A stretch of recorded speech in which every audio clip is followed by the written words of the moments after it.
Three, two, one. Hello, ladies and gentlemen, and welcome back to another exciting film journey here on Delusions of Grandeur. I am your host, at least for today, because this is also my pick. It is a film from 1999, and it was directed by John McTiernan and Michael Crichton of Jurassic Park fame. He was Michael Crichton was a writer of many things, including the stuff behind DR. And this is loosely based. It is based on his book Eaters of the Dead. In fact, this movie was originally called Eaters of the Dead, but this film went before a screen test audience, and they hated it. So Michael Crichton came in and did several reshoots, and it came out under the name the 13th Warrior. 2 years later, it kept having like setbacks of when it was going to come out, and whatnot. But here we are. They didn't take the hint. Just the hint that they should just make the movie. Well, and it is one of the major movies that bombed at the box office in that time period. I am not surprised. But after watching it, I am not surprised. It stars Antonio Banderas. Every good actor has that one film on their repertoire. Dennis Storey, Vladimir Kulik, Omar Sharif, Anders T. Anderson, Richard Bemmer, from Rocky. Tony Kieran. I couldn't even see his face, but I recognized his voice anywhere. Yeah. But we have an interesting cast here.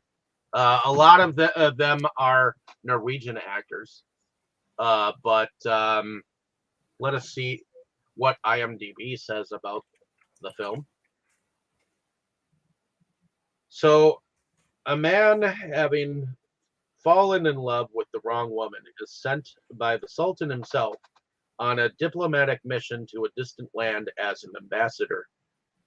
Stopping at a Viking village port to restock on supplies, he finds himself unwittingly embroiled in a quest to banish a mysterious threat in a distant Viking land. I do want to say that the story behind this is loosely based on two different stories. We've got it loosely being based on Beowulf and loosely being based on the exploits of Ahmed ibn. What was it based on? A good movie? Huh? I said, was it based on a good movie? I actually thought this was a good movie. Because it kind of failed. I liked it. Well, you're entitled to your wrong opinion. I saw it in the theater when it came out, and I'm sorry.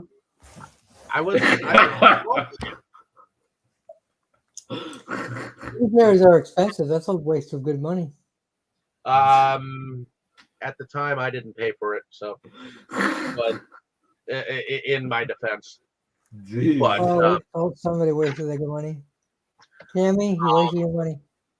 I beg to differ. At the time, I thought it was a cool movie. So, but in any case, let us go into first impressions. Tammy, what were your thoughts on this movie? Was this the first time watch for you? No. I don't know. We watched it at least one other time before now. Okay. It was I guess it was okay. I mean,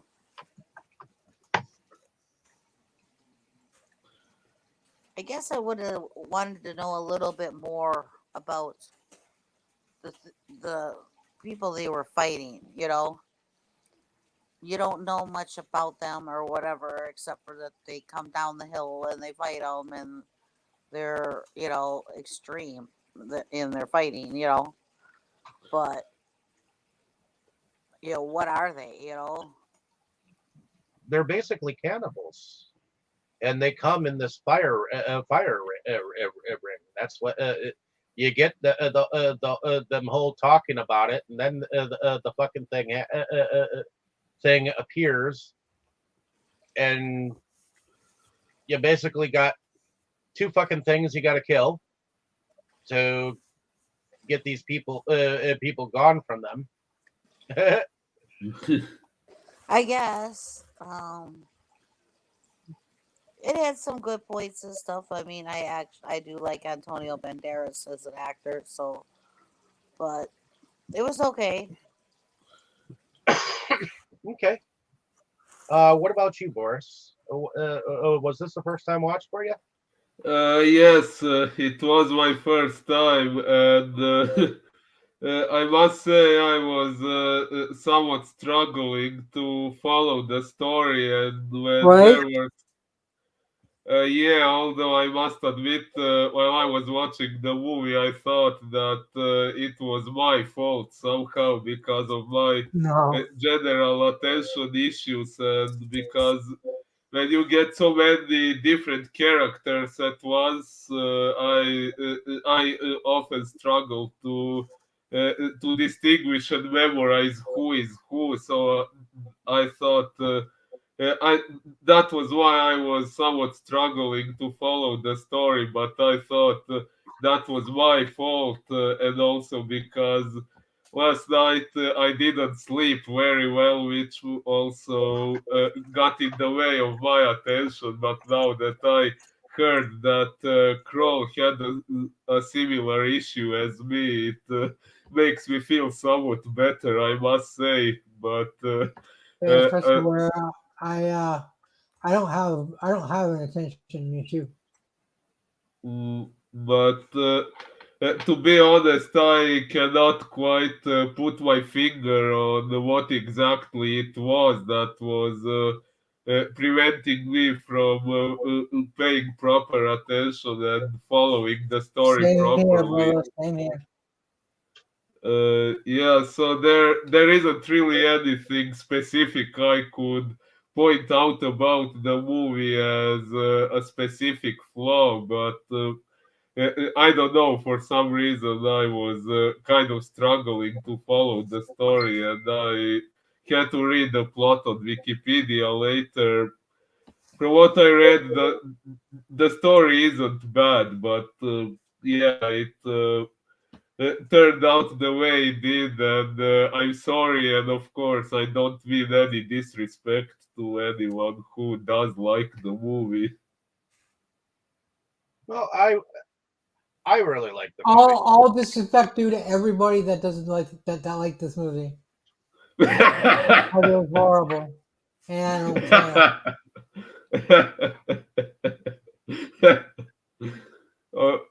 those are your words. Okay. Regardless, was this a first time watch for you? For me, Or, are you asking me or Kroll? I'm asking Kroll because I Oh, figured you were oh, done. yeah, I am. Sorry. Okay, so I could have sworn I saw it before, but I really think I would have remembered being this bored. So yeah, that's the best way to describe it. I was bored. I couldn't keep following it. There was nothing in there that made me go, "Ooh, that's exciting." Um, I'm a multitasker. I don't have any issues focusing on a movie ever unless I don't like it. You know, it's just nothing really grabbed my attention. I do like Antonio Banderas, but like I said, everybody has a movie. Let's not, I don't know. I mean, I'm not gonna say it was his fault. I don't know where the blame is. You know, I guess everyone and everything. I don't know. It just. I mean, you said it was based off of two stories. Well, that could be a problem right there. Um, the action wasn't all that exciting. The talking just didn't feel right. It felt like it was subtitled, like they were not subtitled, but it Oh, just you mean these moments with it foreign felt languages? it was dubbed into English. The way they talked, it just didn't even sound natural English. Um, so I don't know. It just nothing in the film stood out to me. Nothing in the film made me go, "Ooh, look at that." Um, when we get to the end and you ask your favorite scene, I won't have one except maybe the end credits, and not because I hated the movie, just because there was just nothing that stood out at all. There was no moments where I was like, "Oh, look at that," or anything. Like no reaction whatsoever. Not, "Ooh, like this is horrible." It was just boring. So I can't even give it a bad review as in this is a horrible movie or this is bad acting or this or that. Just the only review I could give it is it's boring, and I just couldn't pay attention to it at all. So sorry, but that's how I feel about that. Just yeah, wasn't my cup of tea. I like the premise. It should have been a good movie, and I like Antonio Banderas, but yeah, and Omar Sharif is a good actor, and that dude from Buffy, which I never know his name, but he's in everything. Is the most recognizable voice around, I think. But yeah, so that's my first impression. Pretty much the last impression. Well, like I said before, I'd seen this movie in the theater, and this was the first time that I'd actually ever seen Antonio Banderas in anything uh, at Ooh. the time. It was the first time I'd ever seen his name in anything. So um, that being said, um, I do like Michael Crichton stuff, and I think that's one thing that turned me onto it because um, Jurassic Park we'd gotten like several years before this, and he was really big in getting his novels to like television and TV at the time because we got ER out of it. We got Jurassic Park, Jurassic World, at least within those a couple years. And this one, once I saw it, I wanted to own it on VHS, or I think I had it on VHS at one point in time too, because I liked the story. I liked the premise, and I guess I really got it. I mean, it was um, when I first saw that beginning part where okay, some of it is narration, at least as far as the story of Antonio Banderas' character.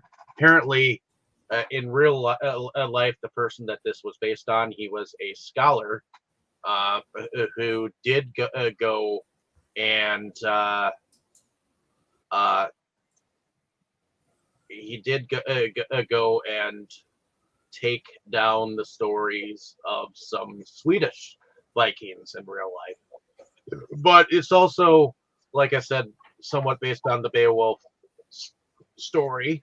which Beowulf, if you know anything about Beowulf, he was a lone warrior who went off to face and fight a monster, and the monster was Grendel. Well, the Grendel ended up being these Wendels, which is what these creatures were.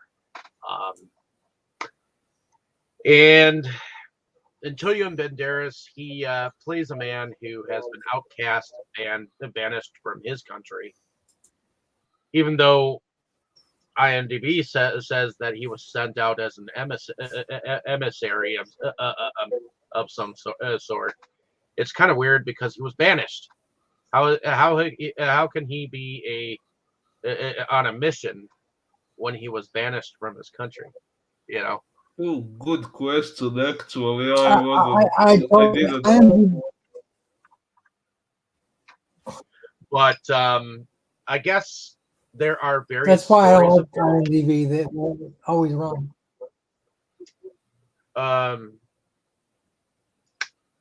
I guess there is a story of Beowulf in I believe Roman history, that there is a different man who has very similar exploits of Beowulf, and he chose 13 warriors of so they mixed variations of Beowulf together to kind of make somewhat the backstory of this. So you have Antonio Banderas come with a guide who was played by Omar Sharif, with which, if you don't know anything about Omar Sharif, his most notable role was in Lawrence of Arabia. But Omar Sharif is definitely a cool character, but he plays kind of like his interpreter friend. Like, they're being chased by these Turks. I believe they call them Turkish characters.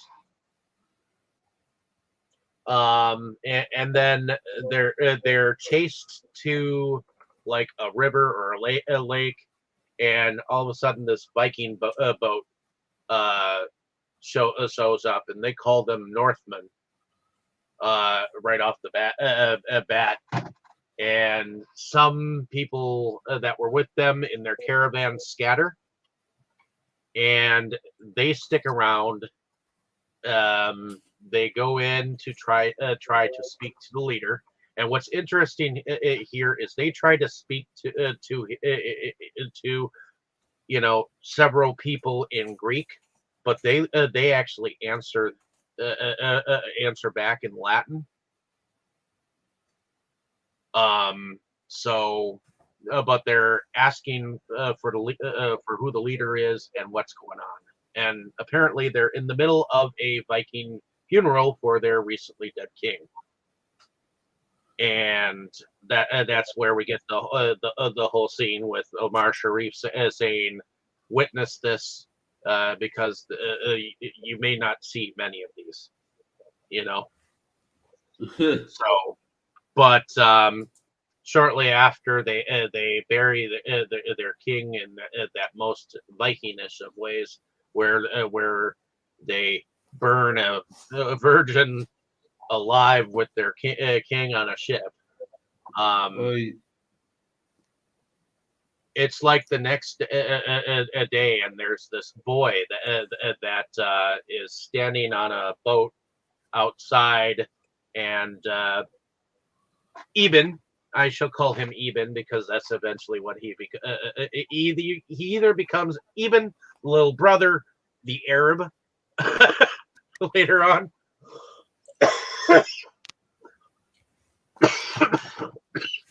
But he notices this, and I thought it was kind of interesting to the Norwegian lore. Why was this boy just standing out there? And he's Omar Sharif's character is like, well, he translates this what's happening through this blonde warrior that they apparently meet, like from the night before and into today. It's kind of like the one that seems to be telling them what's going on. And they basically say they don't know whether he is real or not, because they see many things in the mist. So he was just being polite. Oh yeah, that was a kind of funny line. But so the boy gets brought in. He states that that he is from afar, from a king. His name is his name is Bulwar, Bulwolf, something like that, like that. But anyways, his kingdom is being attacked by this enemy that will not be named, and Voldemort. well, Sorry, I had to. this was way before Harry Potter. I know. I just when they said the enemy who was not be named, or however they worded it. This was 2 years before. Are you sure about that? Are you sure This about was that? 2 years. Yep. Harry Potter and the Sorcerer's Stone was in 2001. This was in 1999. That's the movies. The books came out way before the movies. Who? That may be true, but not too long before the movies came out, because whichever, no matter what this this creature or people that is attacking their kingdom, um, after hearing this from the boy, they call for the bones, which is evidently by this old crone shaman, like a woman witch, who comes in, throws these bones on the floor, and she basically says that 13 warriors, for the number of the moons, should go on a quest. And so each bone she picks up, she names off the warriors. I am Esther Ferdinand, and you see all these warriors stand up when each of them are called. And the last, when it gets to the well, I do have to say that his friend and translator of the blonde warrior, he gets chosen like shortly before. Apparently the last warrior must be no Northman.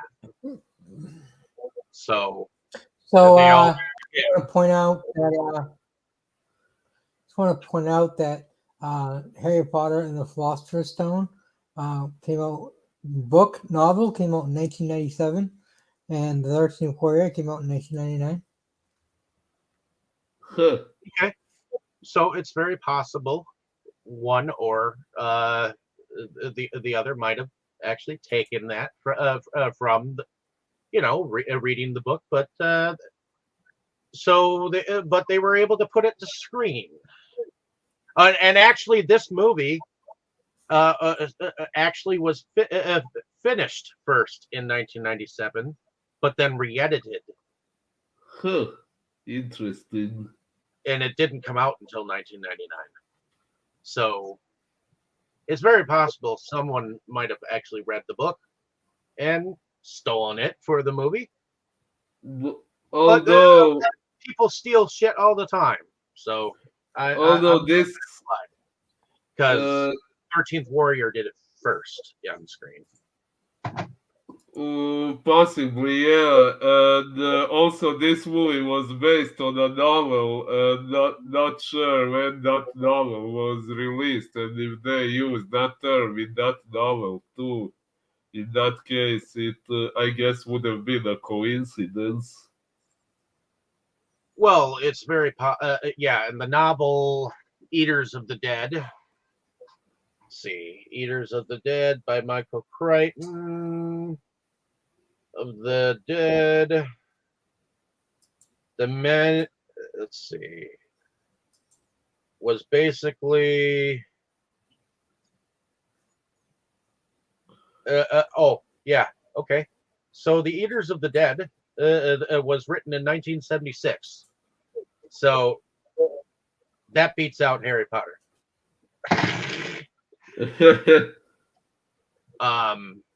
If it was in the book that way, which I'm fairly certain, since Michael Crichton actually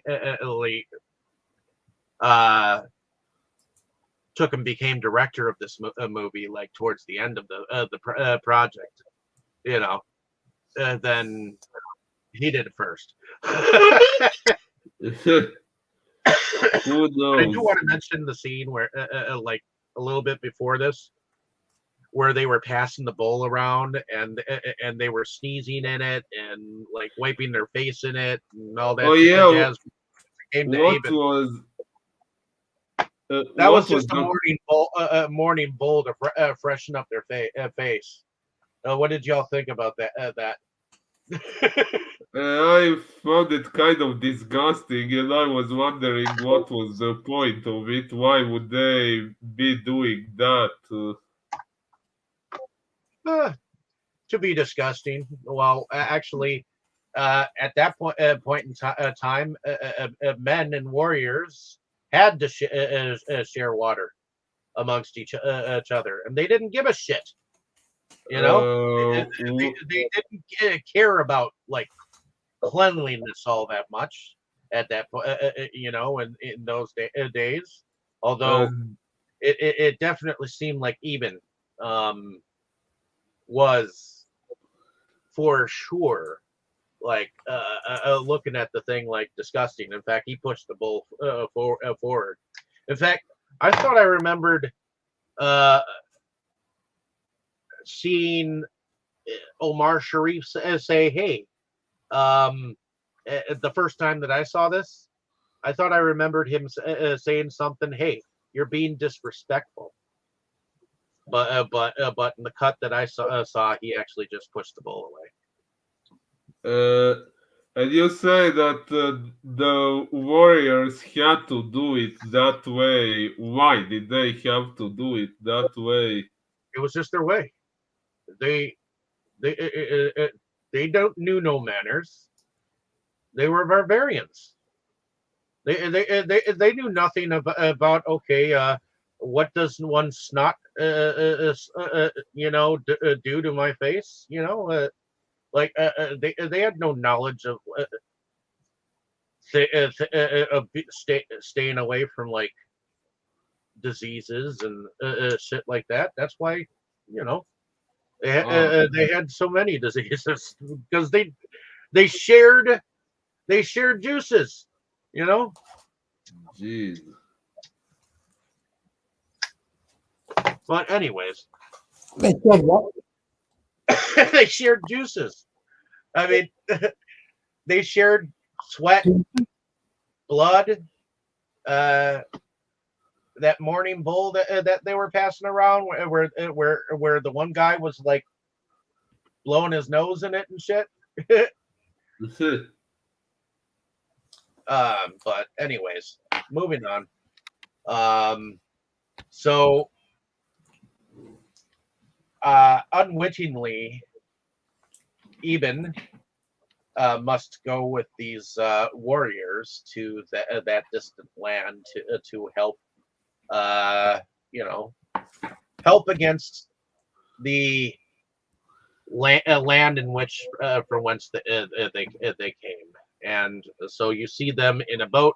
In fact, that's where they kind of start. They start in the boat in the very beginning, and then we get the narration of Antonio Banderas about how he had a relationship a ship that cast him out of his country and shit. So, which is kind of funny because during the movie you can see that he's got like a relationship with his Almighty God, and yet he definitely doesn't follow his his way of beliefs because he has a murderous lust. He ends up sleeping with another woman. It's it kind of Yeah. his whole kneeling in the dirt and praying to God, and also when we have this moment where he's learning. See, when I first saw the part where he's sitting at the campfire and he's listening to their dialogue and he's learning how to speak to them, I thought that that thing was like the coolest thing ever. All of a sudden the words started turning to English, and on the big screen it's a little bit bigger and more pronounced. But this is one where I thought the big screen actually helped. Um, and what did y'all think about the fact that he actually learned how to uh, understand them? Uh, Actually, I didn't fully understand how he learned to understand them, but I did find it a good moment when he told those guys off for making fun of his mother and whatever they were saying. He listened. He listened to their dialect, and he learned how to understand their language just by listening.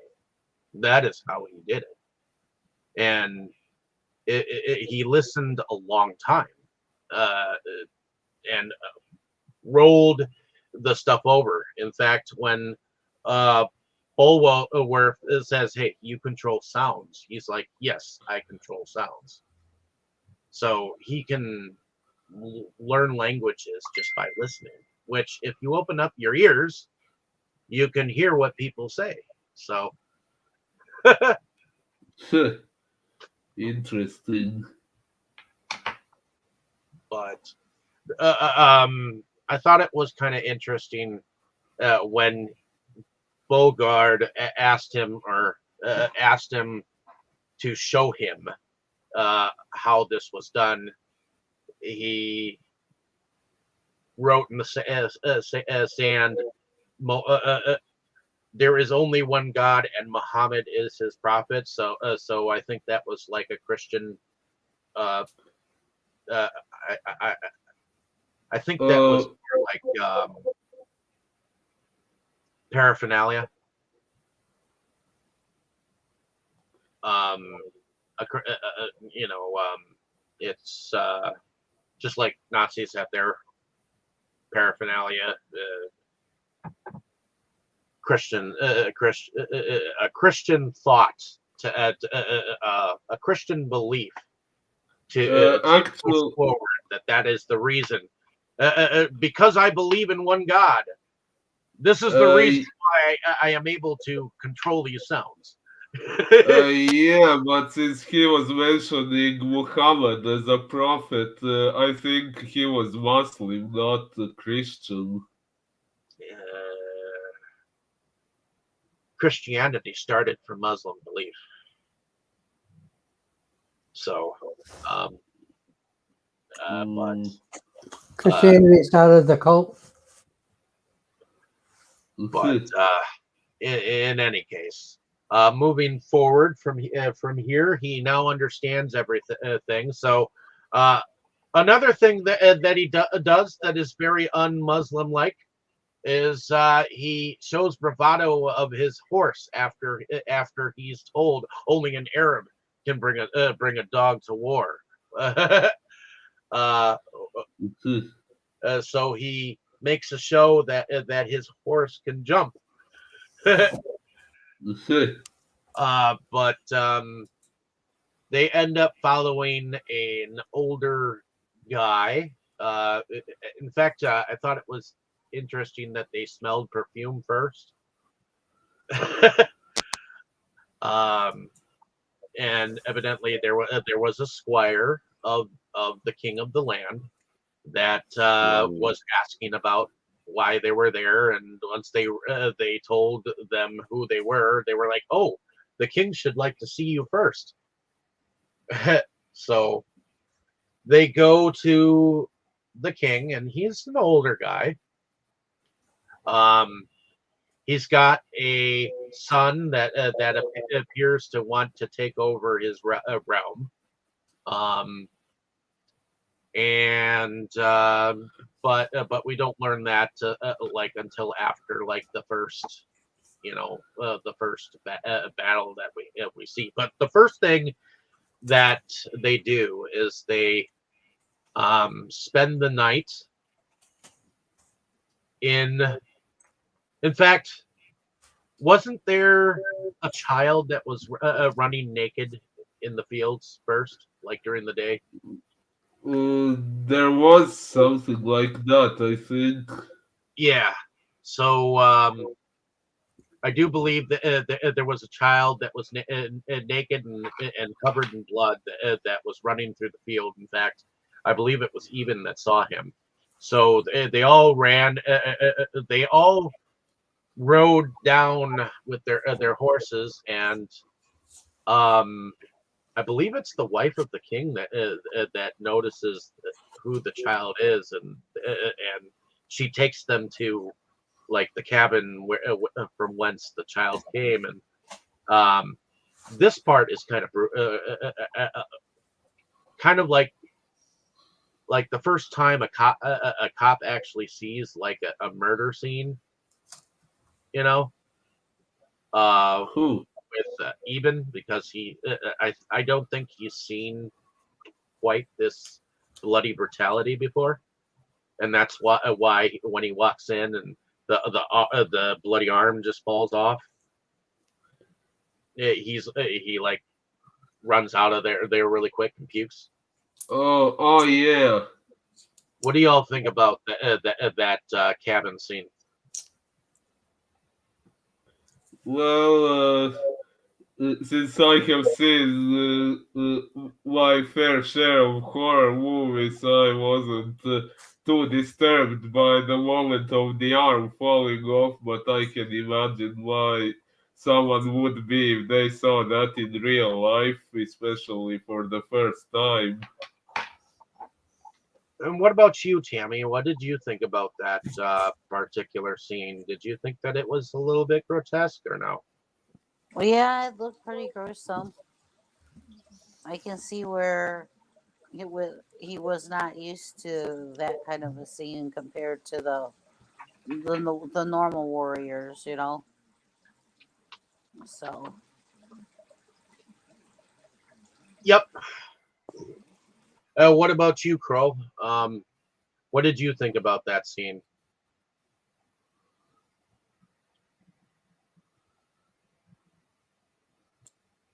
Okay. Sorry. Uh, Kroll, what are you doing? Sorry.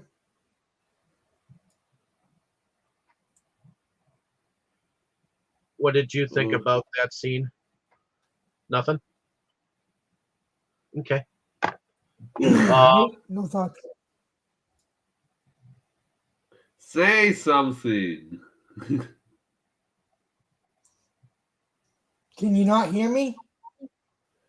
Yes, I can. I was just joking.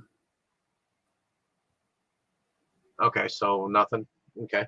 Um, then I guess shortly after that is when they actually find um, a little statue that they call that is just like a chubby woman with like two pairs of tits and like no arms, no legs, no arms, no head, and they call it the mother of. Did anyone catch what it was called? The mother of the Wendell. Correct.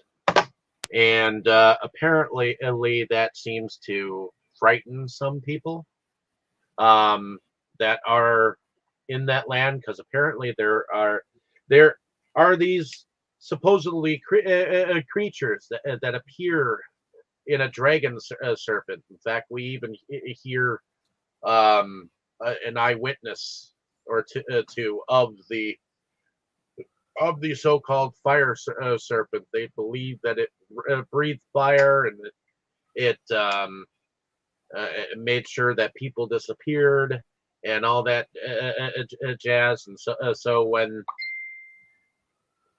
when this fire serpent appeared on the mountain, that is what when they would gather their men to do warrior like stuff. But they go back after this scenery of butchery to, I believe, the king's home, and they spend the night.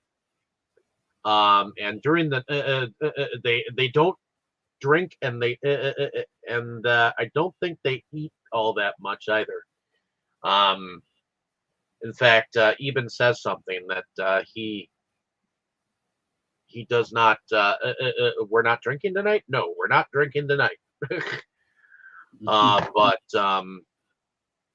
we do have the night battle scene, which is where apparently these Wendells show up. They lose at least two, if not, I think two of their warriors during this battle. And I do have to say, during this battle, I do wish that it was a little bit more lighter. I do think that when I saw this, when the dude's head got cut off, and you could see the person carry that head like down the way, that was kind of cool, you know.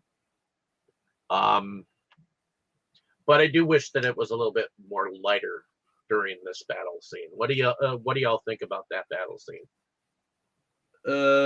Actually, I must agree. I think multiple times throughout the movie, in the battle scenes, I kind of wish the scenes were brighter and easier to distinguish what was happening. Maybe that was actually one of the reasons why I was struggling to pay attention. I'm not sure, but that could have been one of the factors. What about you, Tammy? Were you able to see that battle much? Some points of it, but it was kind of dark. It wasn't easy to see a whole lot of it, so it took away kind of from the whole battle. Okay. Good to know. Yep. Same. What about you, bro? Same. I couldn't see crap, and that's exactly the problem with this movie. The whole thing is it's hard to understand, hard to actually see it. It just, yeah, like I said, I just completely kind of lost interest in it, and barely paid attention. And like I said, even when I'm not giving my full attention to a movie, I usually pick out things that I've noticed and I enjoyed about the movie.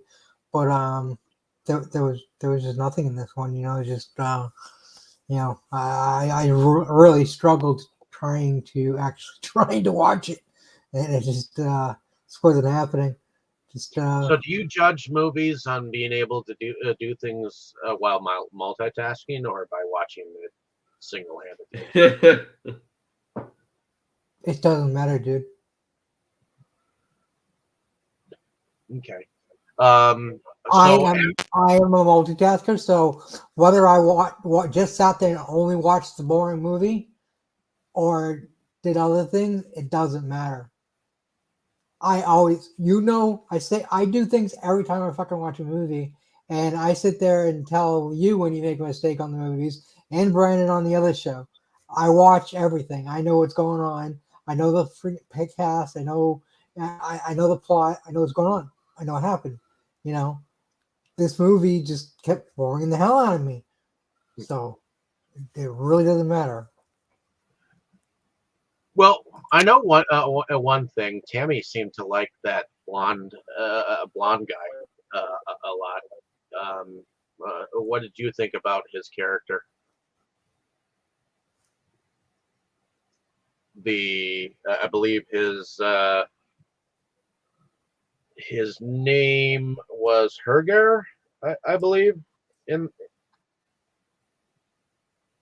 looking at his character here, Herger,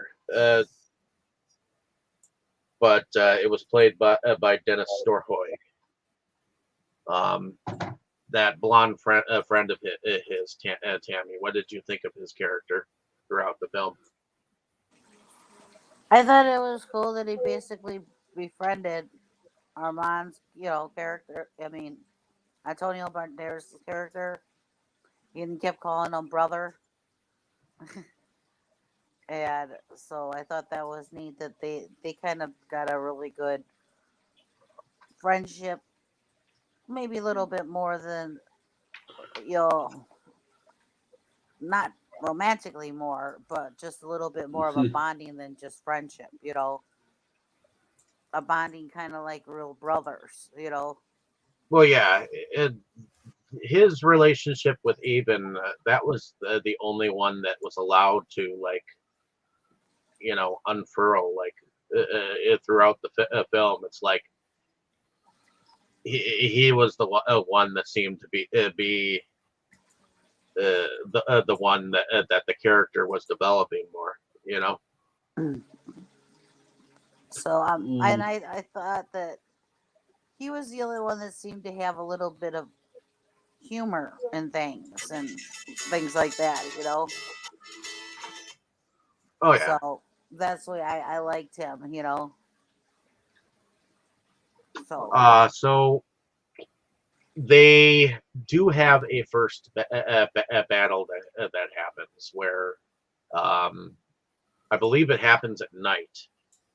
But they see this fireworm snake around the mountain, and that's when they're. I do believe that they do have a moment where they are starting to, like, get the encampment around the kingdom a little bit more into, like, war gear. And then these creatures come on horses, and they come on, um or is it during the day that the first battle happens? Trying to remember.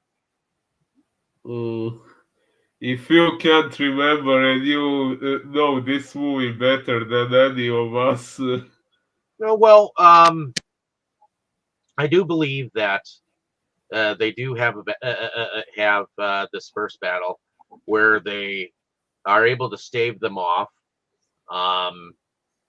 and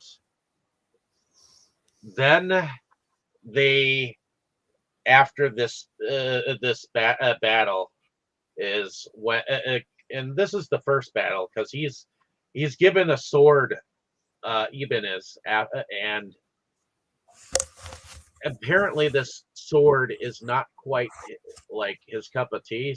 So while during the night battle, he is able to stab someone, and I think he blacks out, and he wakes up, and that's when you first meet that, I think she's like a maid in the castle, or whatnot, in the kingdom, and she treats his wounds, and I do like this moment where he's like squealing because of his wound, and she's like, "Hey, that's a woman sound." Yeah, that was funny. But um,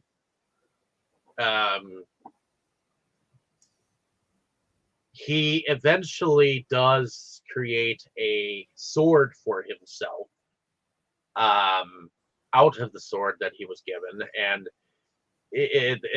they call it a knife. And he flips it around and shows it to the men, and flips it in a way that's kind of cool, and um, makes it cut the wood the way he wants it to, and I like how the one guy a guy, he's like, "Hey, when you die, can I give that to my wife?"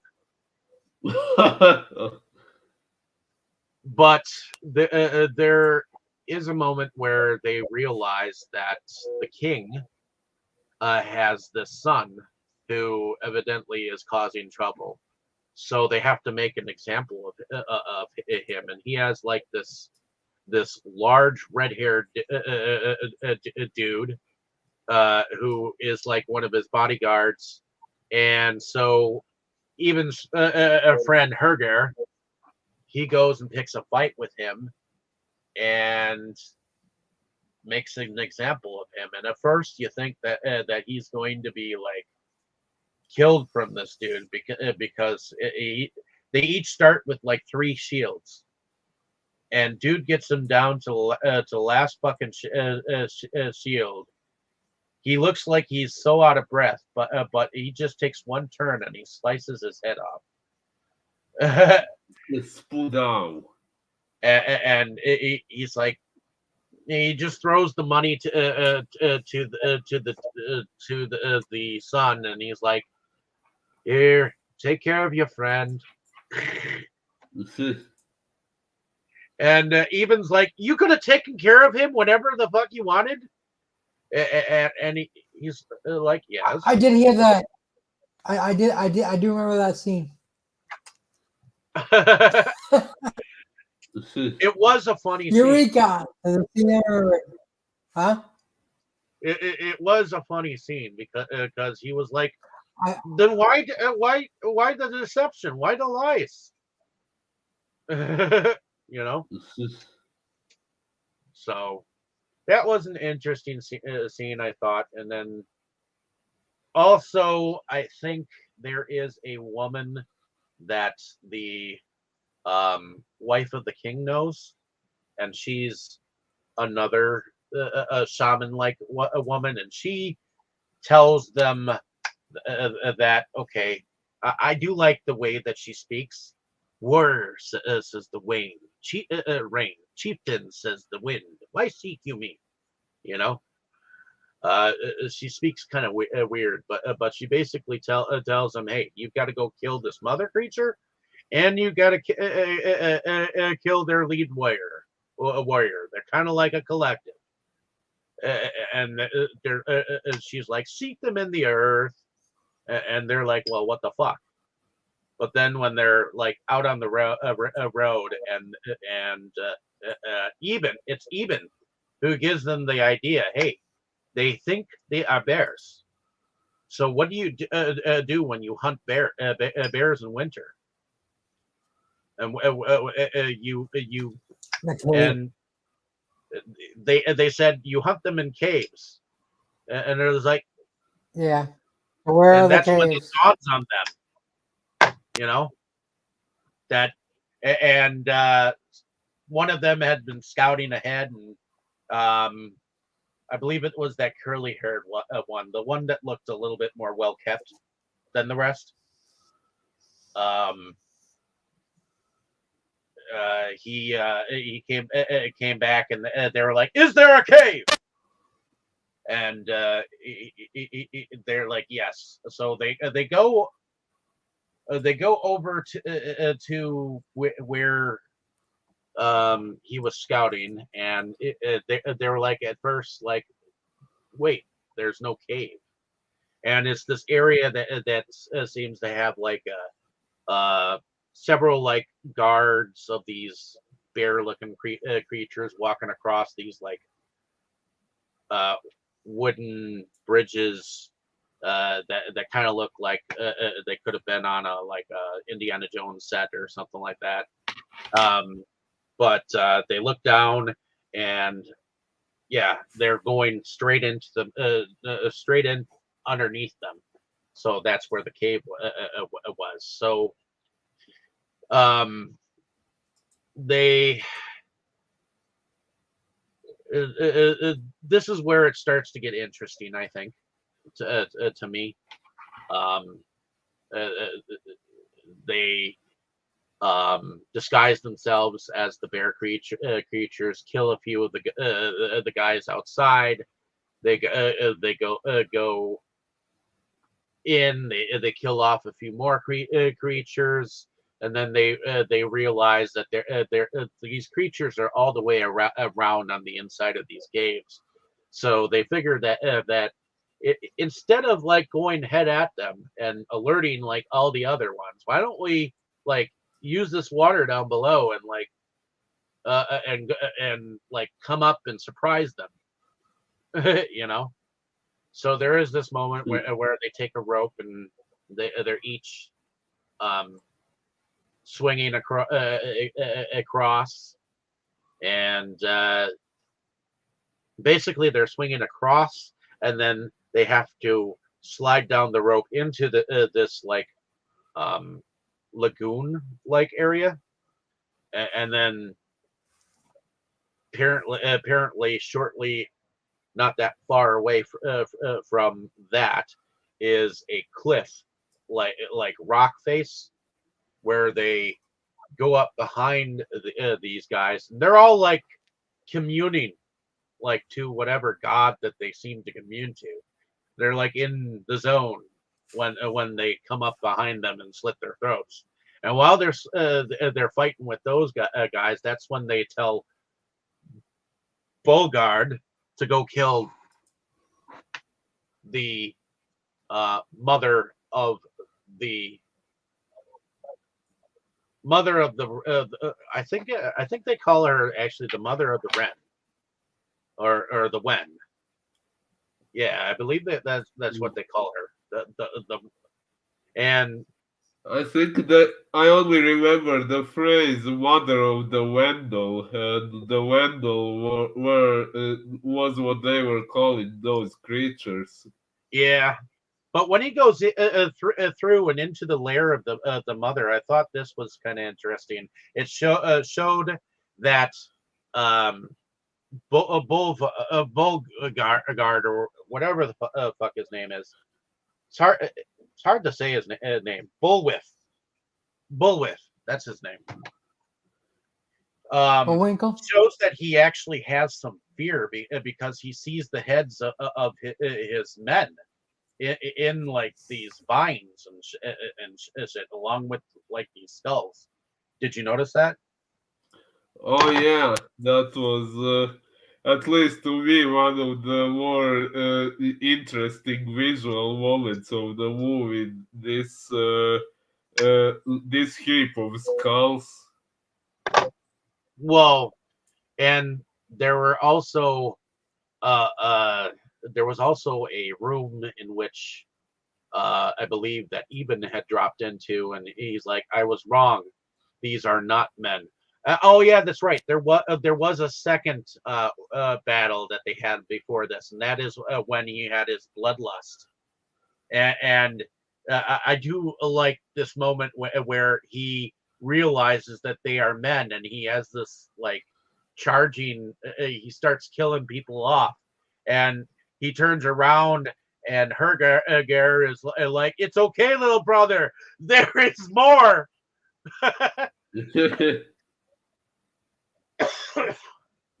But yeah, they after okay, so he gets to the mother, and she's got like a warrior that's like protecting her. He slashes through him like nothing, but she has like this thing that she clicks into some water, and it's got some poison. And so when he's fighting her, he's trying to keep away from this poison, but um, he doesn't realize that she's got fighting moves too. So even though he kills her, she slashes him with the poison, and his fate is sealed. So it's kind of like a stalemate with him, but he then comes back, and they run to a certain point in the cave. They're following the stream, and they listen to the water, and apparently there's a surf nearby, and one of them thinks about the thunder cliffs, and there it must be in underneath the cave. So they decide to try it. They swim underneath the water. They swim to a hole, and then it brings them up to a surf where the water is, and that's when they get back to their the kingdom. And it's not long before the horns are raised.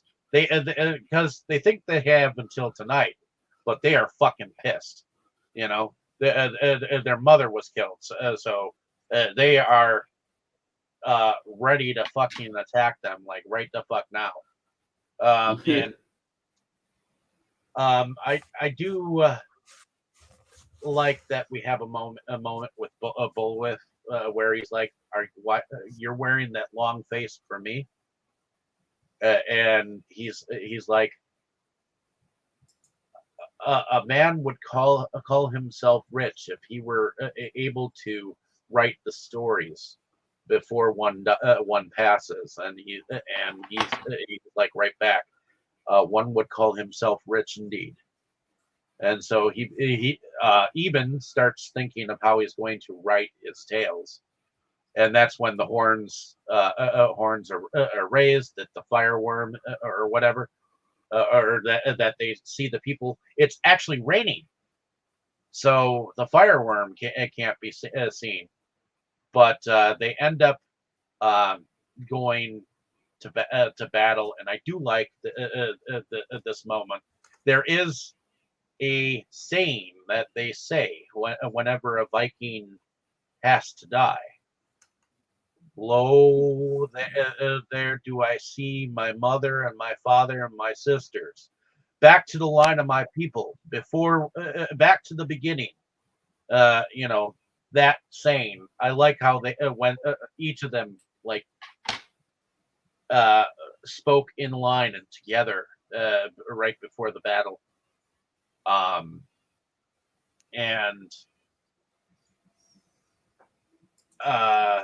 even said it too, like they were all together in this. And I do like how Bullwith came, and his mission was to fucking kill the lead guy. Not only was he able to do so, I mean, it took him a moment, and I do like this last battle scene too, because even the dog fought. I mean, that fucking dog that was going ahead of them through the wolf, like that was Bullwith's dog. I don't know if you realized he had a dog, but he had a dog that like fought alongside the soldiers with them. I thought that was cool.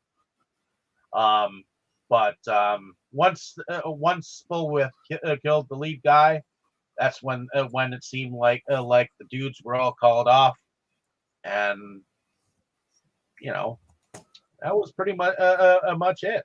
And we don't really get to see whether even could have been with that woman any longer. And he says goodbye to his friend Herger, and he's like, "Well, maybe you'll be remembered someday," or something like that. And they kind of give respect to each other, and that's pretty much the movie. Is there anything that anyone wanted to speak about that like that we have talked about that maybe like really stood out? Mm, well, I think I can mention the parts I did find interesting, like the heap of skulls, and there were some moments that grabbed my attention that I did mention before, like with that bowl where they were sneezing into it and stuff like that. Which okay, that wasn't an enjoyable moment, but it was a kind of memorable one in its own way. Uh, Yeah, it is kind of memorable. I remember it every time I think about this movie, and there are various moments in this movie that I just remember, like the part when they're saying the low there, uh, you know, that uh, whole line there that is a cool fucking phrase to me. Um, it's like I don't know, like an ode to the dying line of kings, or something that Vikings say before they go know that they're going to their doom or something like that. You know. yeah, actually, there is one thing I wanted to say about this movie. Like at the beginning, when it was said that the main guy got involved with some woman he shouldn't have gotten involved with throughout some part of the movie, I was kind of wondering whether we would hear more about that, if that woman would maybe appear, and if anything more would happen between them. Must say I was a little bit disappointed that they didn't go further into that subplot. That would have been kind of interesting. Well, yeah, it would have been possibly interesting, but that being said, I think we're at the moment of production. What did Well, y'all I was think gonna about? say the. Can you hear me? Yeah, I can hear you. Yes. What did you want to say? I was gonna say I do have a memorable moment when they were talking about the caves. I do remember that. So I figured I may as well mention it since there is I do have a memorable moment. I'm not saying it's a great moment, but I do remember that. So Okay.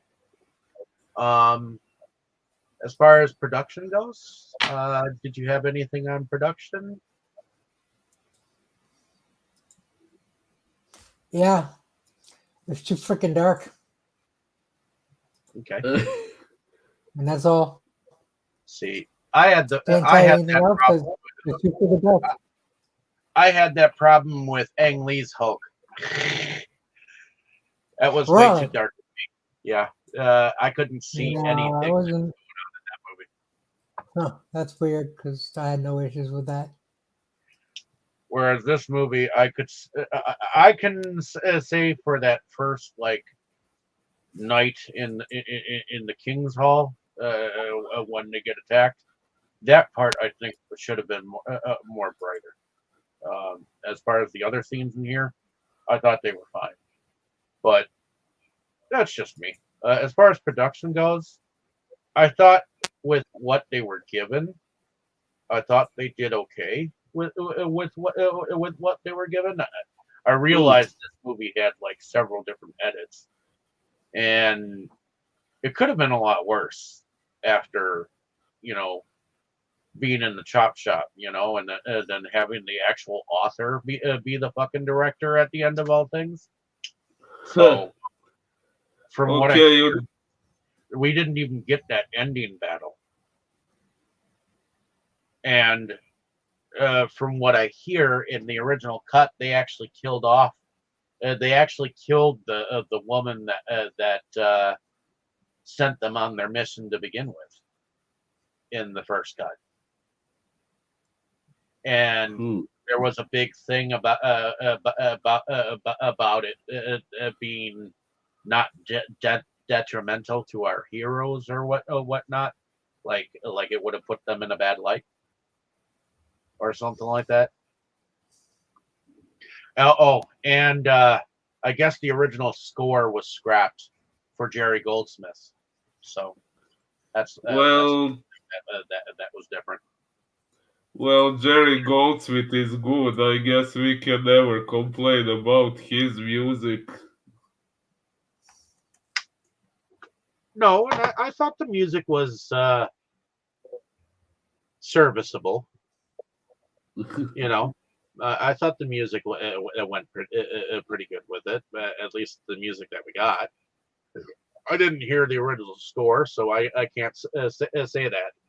And when they screen test these things, they screen test it to a very small audience. So to me, um, it's maybe like 20 or so producers that are behind it that probably see it at a screen test. You know, so I'm not. I never know exactly how bad a movie is when it's done like when it's seen it only at that level. You know, so. But I am glad that we got it, and I I understand this movie. I don't know why you guys don't, but I get it. And at the end, Boris got more than I did. I think we have our favorite scenes and our favorite characters to talk about. How about you, Tammy? What were your favorite scene and or favorite characters? I guess one of my favorite scenes is when I always forget what name he goes by, but Antonio goes shows what his horse can do. Since they kept making fun of his horse and calling it a dog, Only and an when he Arab takes brings a off dog to war.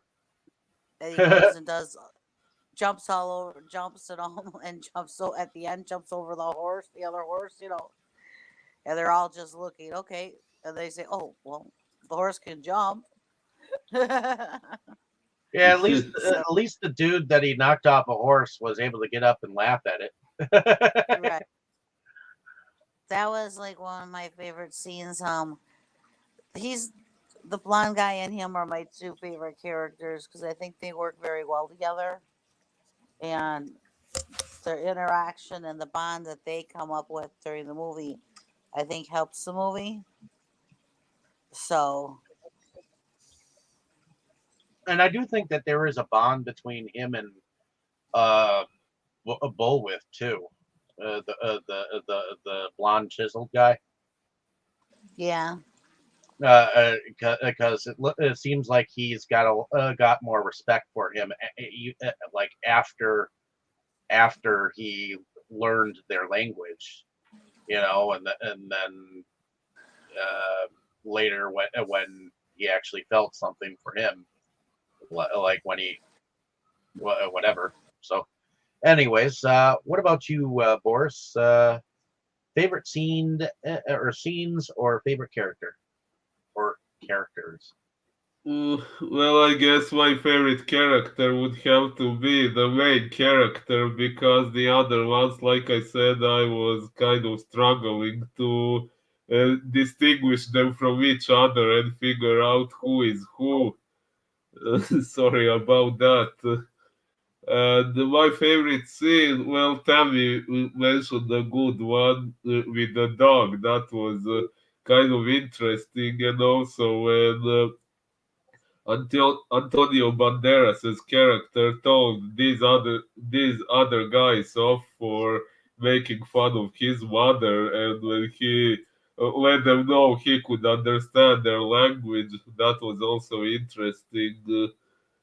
Uh, Maybe the battles would have been good if they hadn't been so dark and if they were easier to distinguish what was going on there.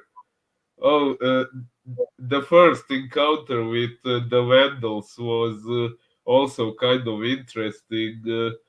I kind of wish we got to hear more about the whole thing with their bodies disappearing once they were killed. Like, we never found out if that meant they weren't really dead or whatever. As far as I remember, there wasn't much further word about that. Oh yeah, the whole after the night was gone, they were mentioning the fact that hey, uh, there's none of them, none of the ones that we killed. There was no bodies. In fact, the only thing they found was a bear claw. That first night. So after the first battle, they actually had three like bodies that they could look at. But it's after. But heading over to you, Kroll. Did you mentioned your favorite scenes already? No, Okay. Favorite scenes and or favorite characters for you then? the end credits and Jeez. the favorite character was Yosemite Sam. Sorry, who? Yosemite Sam. Oh, Uh, are you so, talking about his friend? No, I was talking about Yosemite Sam. Oh, sorry, No, who is that? he's I not don't in the know. movie, but since I don't care about anybody in the movie, I just figured I'd pick someone else. Oh my. because he didn't like anything dealing with the movie, so he'd rather pick someone that he actually really cares about. Exactly. That's what I'm saying. It's sorry. Uh, Yeah, it's funny, Dave. I pick on you for some of the movies you pick, like B-rated movies and stuff, but I enjoy most of those movies that you picked. Even that boxing one to some degree. This movie was a Hollywood movie that you picked, and boy, was it the worst one you picked, in my opinion. Um, yeah, so interesting. I was surprised. I thought I was gonna enjoy it. I've heard the movie, so I thought I had seen it, but I must have started to watch it and just shut it off and just put it in my mind that I watched it. That's the only thing I can think of I did. But yeah, I mean, yeah, Oh no, me, I usually have a lot more to say about movies and whether I like them or don't like them. I have a lot to say, and I I guess this really one just is don't have like anything to say about this movie. it's my favorite Viking movie.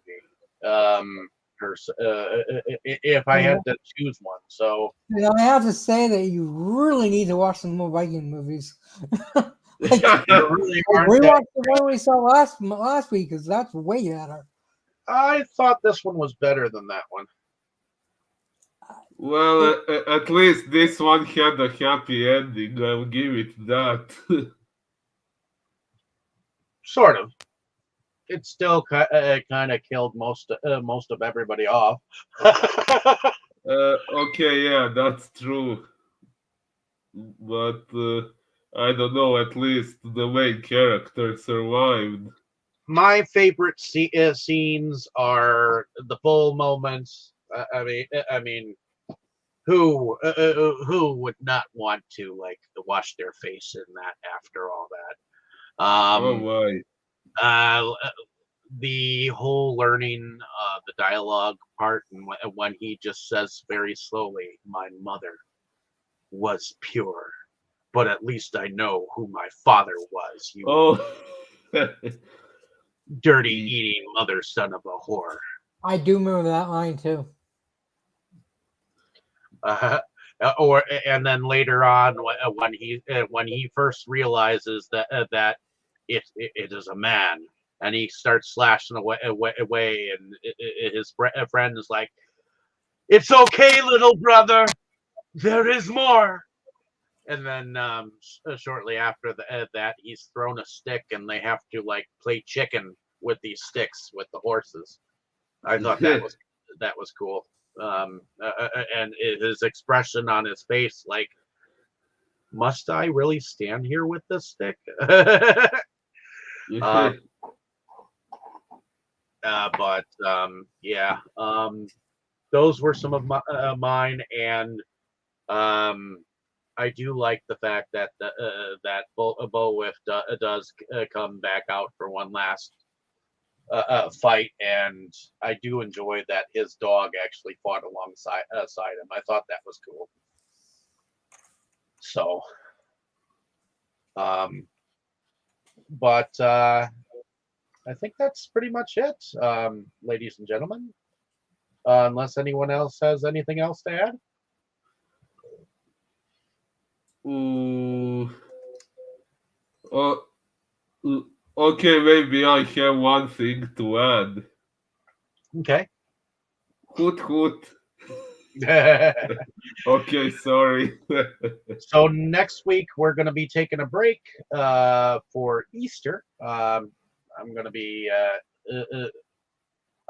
with family that weekend, but hopefully you enjoyed our discussion of the 13th Warrior. Sorry it wasn't everyone's cup of tea, but it is one of my guilty pleasures to enjoy and watch. And I guess No, You guilty pleasure to I'm yourself next time. I'm sorry I couldn't enjoy it. I don't think anyone should ever feel guilty for liking some movie or music or whatever. I just like it. Maybe it's because it's more like a mystery with barbarians, like a Sherlock Holmes mystery with barbarians, and then it's kind of weird and kooky because, Sherlock Holmes is fucking awesome, dude. I don't know why you're comparing this to Sherlock Holmes. but in any case, I enjoy it. I like it. I'm gonna tell you guys to definitely check the movie out if you get a chance. I don't think it's as bad as Crow says, nor is it as bad. If you're having trouble sleeping, this is a great film. um, but it is definitely not as slow as and boring to me. And definitely let us know down in the comments what you thought of the film if you have not seen it. And definitely check us out because we'll be back in 2 weeks' time. So like, share, and subscribe, and everyone say good night. Good night, everyone. Good night.